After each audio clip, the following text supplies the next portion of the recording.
untuk menambah ilmu pengetahuan, menutupi kekurangan, memperbanyak amal soleh, masih memberikan kesempatan buat kita untuk bertobat terhadap dosa yang pernah kita lakukan. Oleh karena itu, kita dengan nikmat tua jangan tertipu oleh tua, sebab tua tidak akan kembali muda. Jangan tertipu oleh muda, sebab syarat mati bukanlah tua. Jangan tertipu oleh kehidupan, setiap hidup pasti berakhir dengan kematian. Jangan tertipu oleh harta, kita dunia tempat tinggal, tapi untuk kita tinggalkan, harta bakal kita tinggalkan. Bila kita sudah kembali kepada Allah Subhanahu wa Ta'ala, bapak-bapak, ibu-ibu, maka Allah mengingatkan, al-yawma nakhtimu ala afwahihim wa tukallimuna aydihim wa tashhadu arjuluhum bima kanu yaksibun. Keajaiban yang ada pada tangan, di mana kita berhadapan dengan Rabbul Jalal, mulut sudah dibungkam dan dikunci, tangan berbicara, kaki menjadi saksi terhadap apa yang kita kerjakan pada masa di dunia. Sekarang timbul pertanyaan, bisakah tangan berbicara? Kalau dengan akidah semua kita tentu percaya bisa, sebab bagi Allah tidak ada yang susah. Innama amruhu idza arada syai'an ay yaqula lahu kun fayakun. Allah fa'al lima yurid, tapi untuk mendekatkan paham. Banyak orang kadang percaya tapi tidak paham. Tidak paham, sehingga sembarangan menggunakan tangan dalam mengisi sisa-sisa kehidupan. Di dalam badan kita ini, Bapak, ada tangan, ada anggota-anggota lain, tapi ada keajaiban yang Allah letakkan pada tangan. Nah, untuk mendekatkan paham, ada orang yang bisu, tak bisa ngomong. Dengan apa kita berinteraksi? Dengan tangan. Besok tangan tinggal ngomong. Ada anak bisu lari ke rumah, sesak napasnya, lalu dia kata maka maknya cari kalah. Di mana itu ular? Pas ular di pohon tebu. Bila maknya panggil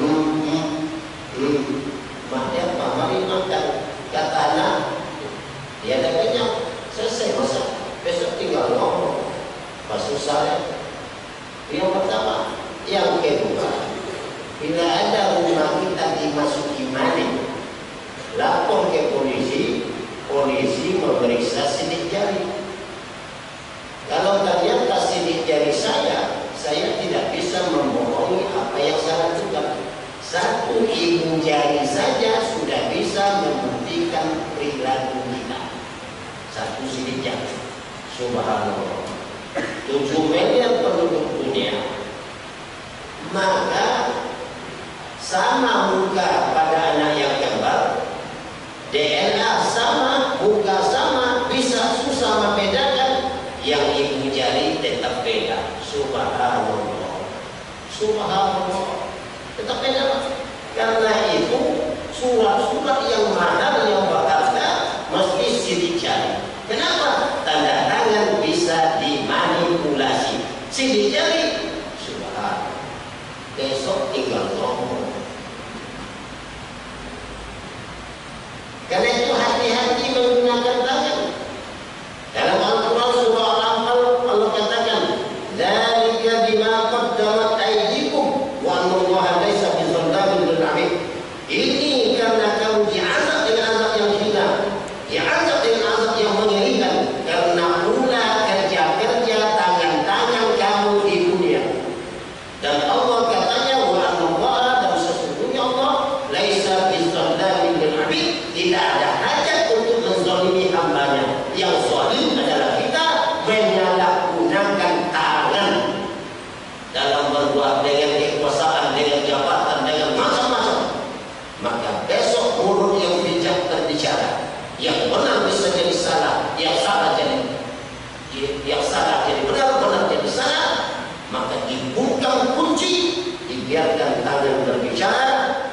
dan diri kaki menjadi saksi dari apa yang kita usahakan. Bapak-bapak, ibu-ibu yang berbahagia, tangan berkeringat atau tidak berkeringat bila dirasa asin, sedangkan badan asin bila berkeringat. Kenapa? Kajian telah membuktikan bahwa dalam tangan kita ada satu zat kalsium yang berperan dan berfungsi merekam semua kerja-kerja kita.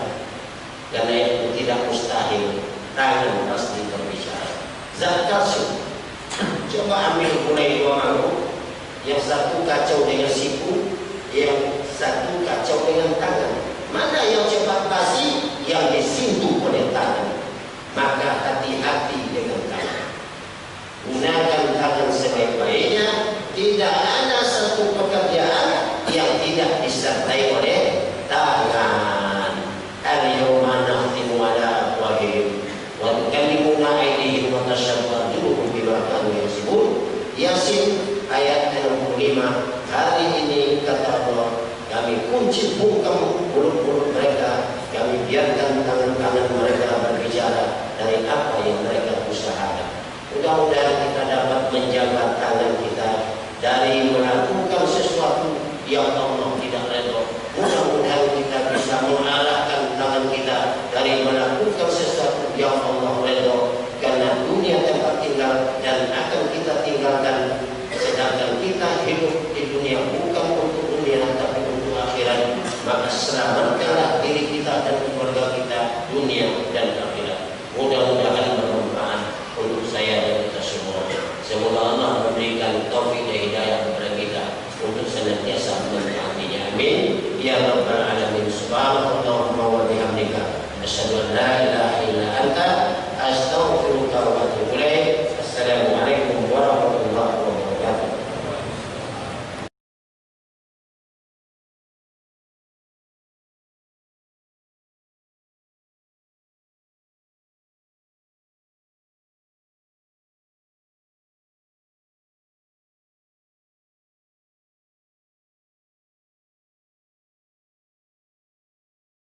Pada pertemuan terdahulu kita sudah jelaskan dua kelompok mustahik, orang yang berzakat atau orang yang berhak untuk berzakat.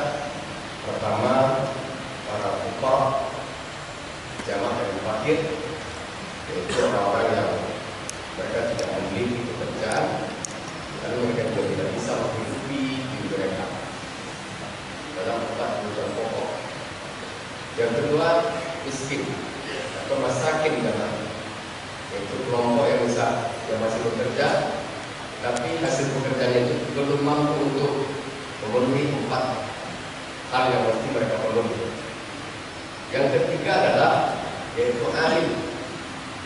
Amil adalah petugas yang akan melakukan beberapa hal.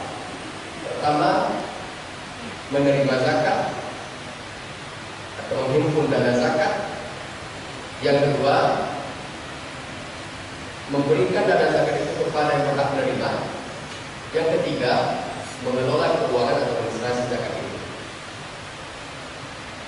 Ada persepsi yang selalu kita tentangkan di kelompok-kelompok masyarakat kita. Karena begini Pak, fakta-fakta banyak menunjukkan para amil di masjid-masjid kita itu bahkan mereka itu lebih banyak menerima daripada korok masakin itu. Padahal yang dikatakan amil di sini mereka yang bekerja secara rutin. Jadi kalau Kemenag itu dalam peraturannya mengeluarkan dana zakat untuk para amil itu 12,5%, karena mereka memang bekerja untuk itu. Jadi bukan seperti Pak amil-amil yang kita bentuk atau pengelola zakat kita bentuk yang sifatnya itu tahunan. Jadi mereka itu baru pekerjaan begitu. Itulah pekerjaan pokok mereka. Karena zakat itu tidak hanya dihimpun pada bulan Ramadan, tapi sebenarnya setiap jatuh tempo zakat itu mesti kita tutup. Jadi kalau misalnya yang 1 Safar 1423 Hijriah, nanti tahun depan itu satu safar itu batas waktu mereka mesti mengeluarkan zakat. Kalau tidak, apa jadi surat biasa. Maka setiap hari orang akan berzakat. Ambil yang mereka bekerja secara penuh inilah yang masuk 12,5% itu. Ini kadang-kadang ambilnya ada penasehat 30 orang, penasehat itu ada 30 orang, ya kan? Penasehat dari RW, RT, ketua masjid, sekretaris masjid, para tokoh masuk di situ. Penasehatnya saja Pak 30 orang. Para petugas masjid atau imam masjid yang sudah tidak produktif lagi, yang dia tidak bekerja di luar lagi, ada rumah. Yang lain Pak yang mahal-mahal. Lalu Pak 30 tambah 7, itulah yang dikatakan ambil oleh masyarakat kita sebagian. Padahal bukan itu. Yang ambil itu dengan tugas pokok 3 tadi, mereka bekerja secara rutin seperti pegawai jasa. Maka layak Pak mereka itu gaji 2-3 juta, 4 juta, ya gaji seperti itu. Karena mereka mesti profesional. Yang mereka terima itu bukan hanya zakat dalam bentuk zakat fitrah, tetapi juga zakat mal, zakat profesi, zakat apa saja. Itu mereka terima. Maka dulu Pak sebelum sekarang namanya Basnas, Dajis atau apa namanya, di masalah seperti ada Baitul Mal, yaitu rumah harta. Di situ Pak segala harta baik yang wajib maupun yang sunnah, ya kan? Itu dihimpun di situ. Untuk apa? Macam-macam. Sesuai dengan keperluannya. Tapi ini barangkali Pak persepsi ini mesti kita luruskan. Sehingga nanti jangan sampai ambil itu sampai ambil. Fuqara dapat 700.000, ambil berapa Pak? 5 juta. Kan kamu sesuai terjadi itu Pak. Kalau diberikan masukan, ini Pak ada perlawanan ini. Maka perlu ada kajian-kajian seperti ini secara rutin kita berikan. Ada perlawanan Pak. Saya merasakan itu. Nah, mereka selalu bekerja dari dulu. Sejak saya tinggal di sini 30 tahun, begitu terus. Kamu baru datang, ya kan? Jadi Pak, kalau ada dokter dari Mesir, ada dokter dari Madinah, itu dianggap tidak hebat. Kenapa? Saya sudah mengamalkan ini 37 tahun. Tiba-tiba kamu mengenal ibu rumah itu. Mereka bekerja dengan tradisi yang tidak benar, seharusnya mereka bekerja dengan aturan, dengan hukum Islam. Maka Pak terjadi ketimpangan. Masa pada sehatnya saja 30, ya kan? Dia bekerja cuma 2, maka dibagilah 300.000 nanti diambilnya Pak besar. Ya, padahal Pak, fuqara masakin itu adalah bagian yang paling diprioritaskan. Dalam itu fuqara masakin tidak ada tingkatan Pak. Makanya seperti kajian kita lalu itu, ada fuqara itu Pak orangnya 1, ada orangnya 2, ada orangnya 3, ada orangnya 4, ada yang tidak punya. Rumah tak punya, pendidikan macet, ya kan, pakaian juga tidak punya. Nah, ini kan menjadi kelompok yang prioritas. Ini sama saja Pak, disamaratakan. Pokoknya asal fuqara ini jangan. Nah, makanya Pak pembicaraan seperti ini perlu kita sampaikan dan ambil mesti orang yang mengerti tentang ini. Ini Pak, yang ketiga. Yang kedua, yang keempat, yaitu adalah fisabilillah. Orang-orang yang berjuang pada jalan Allah. Maka Pak, dalam makna asalnya mereka yang angkat senjata.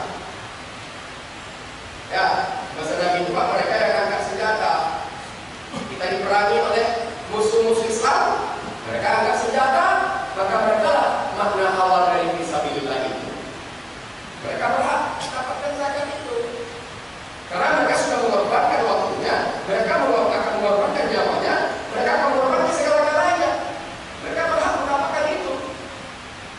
Nah, sekarang tidak ada lagi perang itu di negeri kita ini. Tidak ada lagi bentrokan fisik yang terjadi disebabkan oleh pembela agama. Maka Pak, oleh para ulama diterjemahkan lagi dalam bentuk yang lebih rinci. Para ulama yang mengajar ilmu, ya perang kita hari ini Pak, bukan perang itu. Kita hari ini perang lazim fikri, pemikiran. Ini lebih berbahaya pada fisik tadi. Diciptakan kita itu sekularisme, paham-paham sekuler. Semua agama sama, ya kan? Semua agama benar. Semua agama masukkan kita ke surga.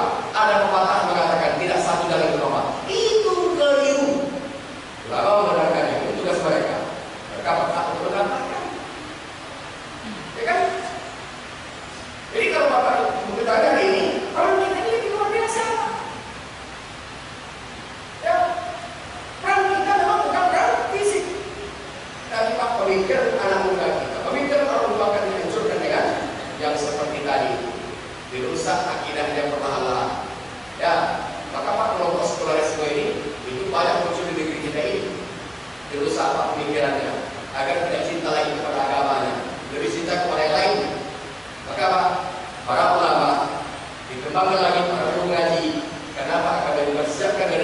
generasi berkualitas, itu mereka juga berhak.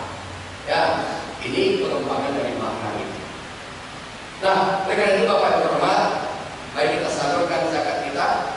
Saya akan sampaikan ini Pak, salurkan zakat kita. Ya, kalau bisa Pak secara berkeadilan. Jangan Pak berdasarkan like and dislike, suka tidak suka, benci tidak benci. Makanya Pak, salurkanlah ke lembaga yang tepat. Ya, di masjid kita ini Pak, ada Basnas di sini, Badan Amil Zakat Nasional Indonesia. Insya Allah Pak, zakat Bapak akan disalurkan pada tempat yang tepat. Kenapa di situ Pak Dewan Pangannya orang-orang yang betul-betul memiliki kualifikasi yang baik. Ya, ada di situ Profesor Ilyas, ada di situ Profesor Wardi, ada di situ Dr. Mustafa Allah. Yang mereka lah nanti akan menentukan ini boleh, ini tidak boleh. Jadi secara syariah kita benar, secara keadilan mungkin apa yang kita berikan itu betul-betul sampai ke tingkat keadilan yang dikatakan. Saya kira demikian, terima kasih. Billahi taufiq wal hidayah. Wassalamualaikum warahmatullahi wabarakatuh.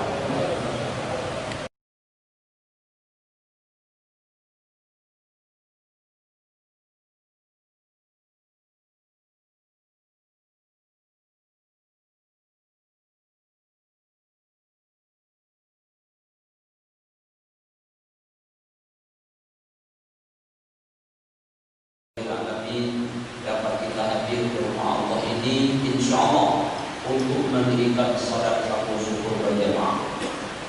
Kemudian mari kita bersolawat kepada Nabi kita tercinta Nabi Muhammad SAW. Kita ucapkan Allahumma salli ala Muhammad wa ala ali Muhammad. Kaum muslimin, kaum muslimat rahimakumullah, tausiah singkat kita pada kesempatan yang insyaallah barokah ini kita beri judul hakikat keuntungan dan kerugian. Jemaah saudaraku kekasih Allah yang berbahagia, keuntungan semua kita pasti menginginkan. Kerugian taklah ada kita yang mengharapkan. Tapi tak semua keinginan menjadi kenyataan. Makanya pepatah menyebutkan untung tak dapat diraih, malam tak bisa ditolak. Jemaah saudaraku rahimahullah, ketika kita berbicara untung dan rugi, paling sering kita mengaitkannya dengan kehidupan duniawi. Sedikit kita yang mengaitkannya dengan kehidupan ukhrawi. Makanya apabila ada seseorang rumahnya besar, istrinya cantik, mobilnya banyak, sawahnya luas, saking luasnya sayur mata memandang, kemudian kedudukannya mantap, maka orang seperti ini biasanya kita katakan beruntung. Tapi sebaliknya, kalau ada seseorang rumahnya kecil, saudara kecil kontrak pula lagi, udah kontrak menunggak pula, kemudian sakit-sakitan, sering dapat musibah, maka biasanya orang seperti ini kita katakan sedang rugi. Jemaah saudara kekasih Allah, Allah Subhanahu wa taala ciptakan dunia ini dengan segala kenikmatan dan perhiasan yang ada di dalamnya untuk siapa? Untuk kita. Tapi ingat, Allah tak pernah bagi itu sama rata. Jemaah saudara, ada orang yang tak beriman kepada Allah Subhanahu wa taala. Jangankan puasa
untuk orang-orang yang bertakwa. Jemaah saudaraku kasih Allah, demi mengejar keuntungan duniawi, kadang-kadang setengah orang apapun dia lakukan melawan Allah pun tak masalah. Dia rubah hukum yang haram jadi halal. Alhamdulillah. Jemaah saudaraku, mohon maaf, sekarang di kota Pekanbaru banyak jual buku. Katanya buku Palembang asli, walaupun tak dari Palembang dah. Jadi ketika kita tengok orang jual buku tadi, tertulis dah di situ 4.000 sekian. Kata ahli kita, udah turunan kan? Karena biasanya 10-13 tertulis di situ 4.000. Kita berhenti ke pinggir jalan tanpa banyak tanya, bang, timbang 5 kilo. Setelah ditimbang 5 kilo, kita kasih duit 20.000, 5 kali 4, 20. Apa kata tukang jual buku? Kurang Ustaz, kurang. Dan 4 kilo, 4 kali 5, 20. Itu 4.000 itu setengah kilo. Jadi tulisan setengahnya kecil. Perlu kacamata pemesan tengok. Kalau terkicu dengan garam itu biasa, terkicu dengan garam hati baik. Pokoknya manusia lakukan apapun asal dia dapat untung. Apa maksud saya? Kalau begini manusia dengan akhiratnya, jangankan yang wajib, yang sunat dia lakukan. Sama dengan tadi, jangankan yang halal, yang haram, yang kerja untuk dunia. Begini manusia untuk akhirat, jangankan yang wajib, yang sunat dia lakukan. Ini dahsyat. Jemaah saudara, pada kesempatan singkat ini kita nak bahas satu saja. Apa hakikat keuntungan? Hakikat keuntungan kata Allah, surah Al-Imran 185. Apa bunyi ayat? Faman zuhziha 'anil nar wa udkhilal jannah faqad faz. Siapa yang dijauhkan dari neraka lalu Allah masukkan ke dalam surga, itulah keuntungan. Itulah keuntungan. Terjadi gempa, rumah kawan letak, yang sebelah roboh, rumah kita apa tidak ada? Apa kita bilang? Untung. Datang angin puting beliung, atau kawan terbang, atau kawan lagi pindah ke rumah sebelah, atau rumah kita apa tidak ada? Apa kita bilang? Untung. Kalau dari azab dunia saja kita dihindarkan oleh Allah, Allah hindarkan kita dari azab akhirat, itulah keuntungan. Coba renung. Seringan-ringan azab di akhirat itu adalah ketika kita memakai sepasang sandal dari bara api, pecah tenggorok, meneleh isi otak kita. Hadis riwayat Imam Ahmad juga diriwayatkan oleh Imam Muslim. Apa bunyi hadis? Ahwanu ahlinna azaban Abu Thalib. Penduduk neraka yang paling ringan azabnya Abu Thalib. Apa azabnya? Huwa muntahibun bin na'laini yaqi minha limau. Abu Thalib memakai sepasang sandal, ketika sandal itu dipakai, apa terjadinya? Pecah kepala otaknya, meneleh isinya. Itu paling ringan. Tentu di atas itu lebih dahsyat. Makan kita buah zakum. Kalau buah zakum itu Allah lemparkan satu saja ke dunia, hancur dunia. Terbayang tak kalau buah itu kita makan? Minuman kita darah, minuman kita nanah, minuman kita besi. Apa bunyi ayat yang menyatakan minuman kita besi? Al-Kahfi 29. Wa yastaghithu yuwasu bima'in kalmuhli yashfil wujuh. Kita minta minum, Allah kasih minum. Apa minumannya? Besi. Ketika minum, rontok wajah kita. Allah jauhkan kita dari itu. Inilah keuntungan. Raih keuntungan itu. Bagaimana cara yang banyak-banyak berdoa? Apa bunyi doanya? Rabbana atina fid dunya hasanah wa fil akhirati hasanah wa qina adzabannar. Apa lagi bunyi doanya? Rabbana ma khalaqta hadza batila subhanaka wa qina adzabannar. Kemudian banyak-banyak beristighfar, tinggalkan larangan-larangan Allah Subhanahu wa taala. Jemaah, setelah Allah jauhkan kita dari azab, Allah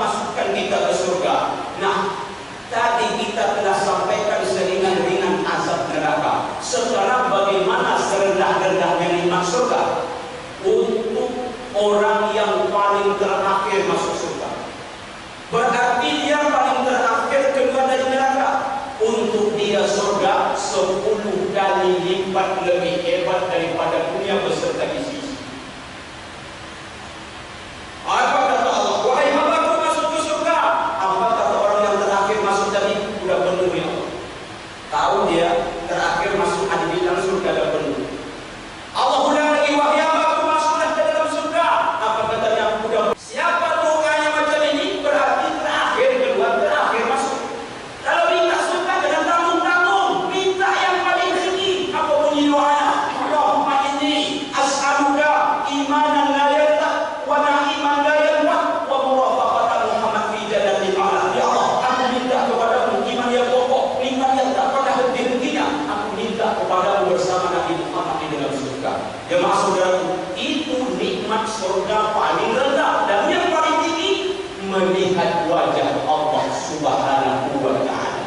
Wujuh yawma idzin nadhirah ila rabbiha nadhirah. Al-Qiyamah 2223. Bertanya sahabat, apa betul kita nanti melihat wajah Allah ya Rasul? Innakum satarawna rabbakum kama tarawna hadzal qamar la tudamuna fi ru'yatihi. Kamu melihat wajah Rabbmu seperti kamu melihat rembulan di malam purnama, tidak ada awan yang menutupnya. Inilah keuntungan. Bagaimana supaya kita dapatkan? Berdoa ke Allah, minta kepadanya untuk masuk ke dalam surga, lakukan pula perintah-perintah Allah Subhanahu wa taala. Terakhir, ada orang hari ini dapat duit 1 juta, tapi tinggal salat subuh tadi pagi. Ini orang bukan sedang untung, rugi besar. Kita belum dapat duit walaupun 1.000 rupiah, tapi tadi pagi kita salat subuh berjamaah. Inilah orang yang beruntung. Ayo pandang keuntungan akhirat seperti selama ini kita memandang untung dan rugi dalam urusan dunia. Semoga tausiah singkat ini ada manfaat. Subhanakallahumma rabbana wa bihamdika asyhadu an la ilaha illa anta astaghfiruka wa atubu ilaik.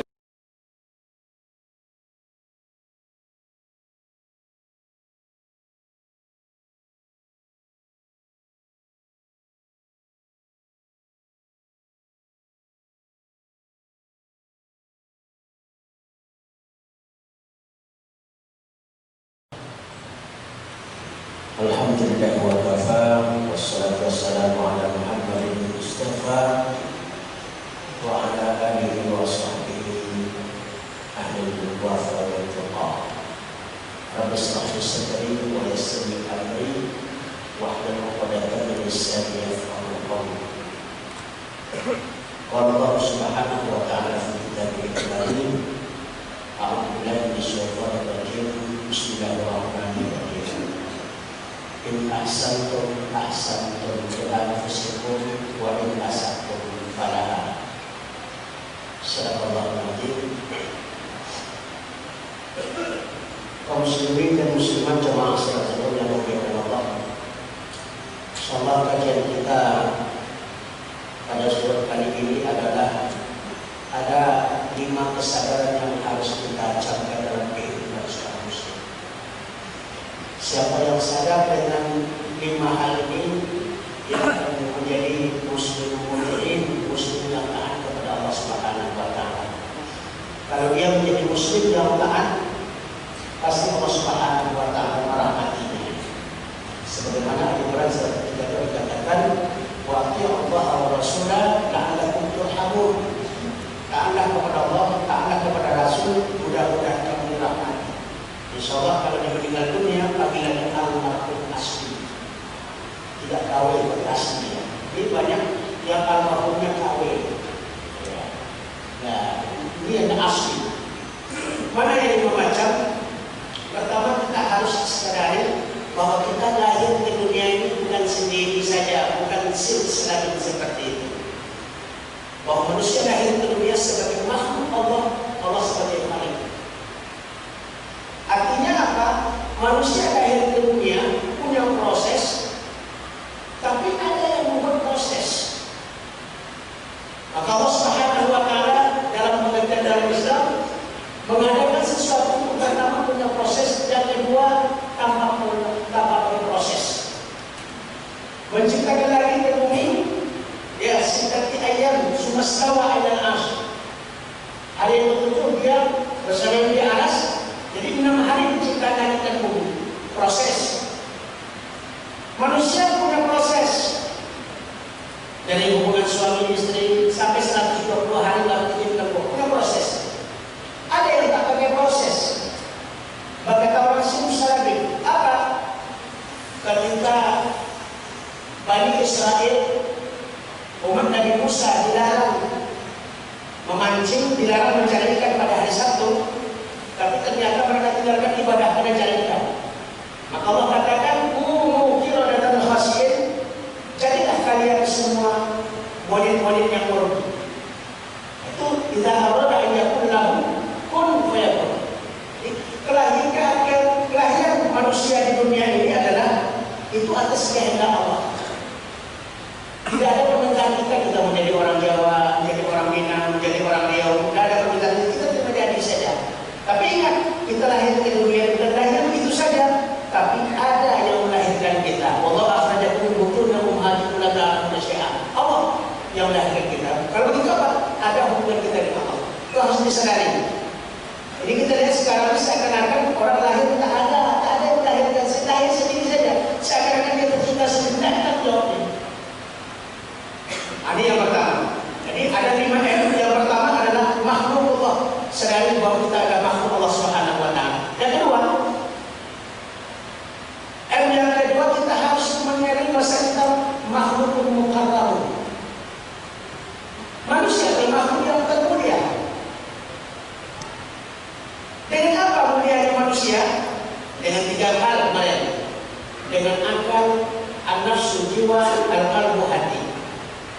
Yang 3 macam ini berproses dengan ilmu, amal, iman, dan takwa.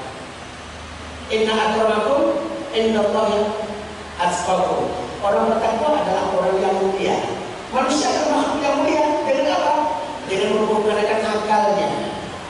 Jadi ibu agama mempergunakan jiwanya. Kalau akal dididik dengan baik, jiwanya baik. Kalau akal kalau jiwanya baik, jiwa akan mempengaruhi hati. Hatinya akan jadi baik semuanya. Melalui apa? Melalui ilmu pendidikan, ilmu dengan pengetahuan, ilmu diamalkan, ilmu dapat meningkatkan iman, iman meningkatkan takwa, takwa menghasilkan kemuliaan. Inna akramakum indallahi atqakum. Sadar kita. Berarti kalau dia mengaku dia orang manusia mulia, tapi dia tidak punya ilmu agama, dia tidak beramal, dia tidak beriman, itu bukan dikatakan mulia. Maka orang kafir tidak mulia. Kenapa? Kawannya iblis. Iblis itu simbolnya kafir. Apa wastakbaru wa kana minal kafirin. Dia takabur sombong kepada Allah Subhanahu, dan iblis itu masuk kafir. Kalau itu kafir itu sama saja dengan iblis. Beda cerita, yang satu dari api, yang satu dari tanah. Tapi sama prosesnya. Jadi harus kita sadari kita makhluk yang mulia. Jangan lakukan hal-hal yang tidak mulia.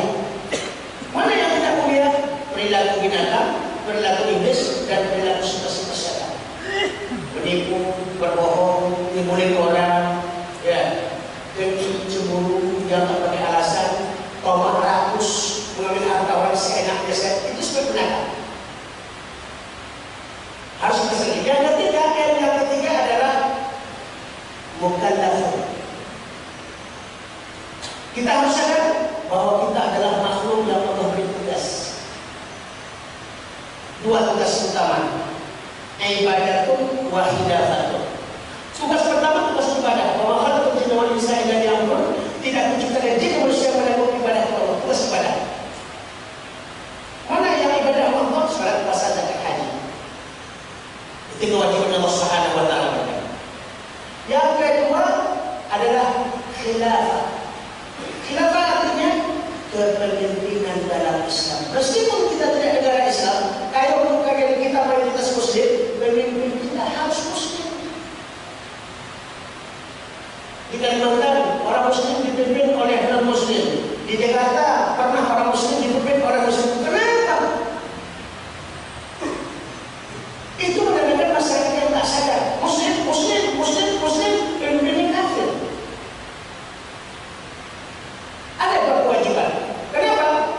Kalau pemimpin kita Muslim, tentu dia akan mendukung program Muslim.